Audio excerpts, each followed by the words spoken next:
Hi అండి. ఏంటి ఇవన్నీ? ఇవన్నీ ఆక్యుప్రెషర్ చేసే న్యాచురల్ వే ఆఫ్ ట్రీట్మెంట్స్ అండి. ఆల్టర్నేటివ్ థెరపీస్, ఇంకా ఆరిక్యులర్ థెరపీ, ఫిజియోథెరపీ అంటే సీడ్స్తో చేస్తాము ట్రీట్మెంట్.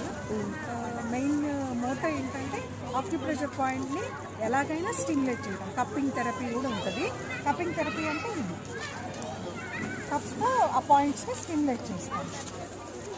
ఇట్లా ఉంటుంది కప్పింగ్ థెరపీ. అంటే పెయిన్ లేకుండా చేస్తారా? ఏదైనా నొప్పి జస్ట్ చీము గుట్టినట్టు ఉంటుంది. మోకాళ్ళ నొప్పులకి వాళ్ళకి కూడా, మోకాళ్ళ నొప్పులు, back pain, any type of pain మెయిన్గా మన బాడీలో ఉండే ఎనర్జీని బ్యాలెన్స్ చేయడం. మనకి సీడ్ థెరపీ ఉంటుంది. ఈ సీడ్స్తో కూడా బ్యాలెన్స్ చేయొచ్చు ఆ ఎనర్జీస్ని. ఓహో, అంటే వీటితో కూడా చేస్తారా? వీటితో కూడా ట్రీట్మెంట్ చేయొచ్చు. నీడిల్స్తో భయం అనుకోండి, దీంతో ట్రీట్మెంట్ డైలీ వాళ్ళు నైట్ టైము సీడ్స్ పెట్టుకోవాలి. ఓకే, అలా కొత్తనే ఉంది.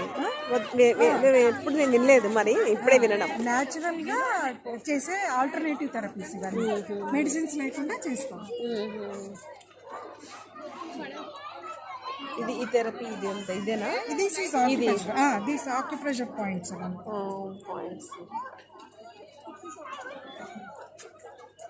మీ పేరు శ్రీవాణి? శ్రీవాణి అండి. Acupuncturist and alternative therapist. చూసినట్టు అనిపిస్తుంది మిమ్మల్ని. ఇన్స్టాగ్రామ్లో చూసుంటారు. ఇన్స్టాగ్రామ్ ఉందా? అవునా? హాయ్. అవును, హారిక, నిన్ను కూడా చూసాను ఎక్కడో. చూసాను. ఈ కాలనీనా మీరు? ఆల్విన్ కాలనీ. నేను క్లినికల్ న్యూట్రిషనిస్ట్ అండి. హెల్త్ ఇష్యూస్తో ఉన్న వాళ్ళు జాయిన్ అయితే కనుక నేను డైట్తో అవన్నీ రివర్స్ చేయొచ్చు. హెల్త్ ఇష్యూస్ డైట్తో చెప్తారా? ఓహో, ఇది ఆల్విన్ కాలనీ. డైట్తో చెప్తారా? అంటే మన స్టమక్ ఉండి లావు తగ్గడానికి, సన్నం అవడానికి. అంటే మీరు ఫుడ్ ఇస్తారా? మేము ఫుడ్ చెప్తారా మాకు ఏ ఫుడ్ తినాలనేది? అలా అయితే ఓకే. అంటే మనం అందరం తినేది కూడా సేమ్ ఫుడ్డే, కానీ కొన్ని ఫుడ్స్ కొంతమంది బాడీస్కి సెట్ అవ్వదు. సో వాళ్ళ డైలీ రెగ్యులర్గా అంతా మొత్తం చెక్ చేసుకుంటాను ఫస్ట్ 1-to-1లో. అప్పుడు నాకు క్లారిటీ వస్తుంది. అండ్ ఒక 3 months నాతో జర్నీ చేస్తే కనుక 99% రిజల్ట్స్ అనేవి ఉంటాయి.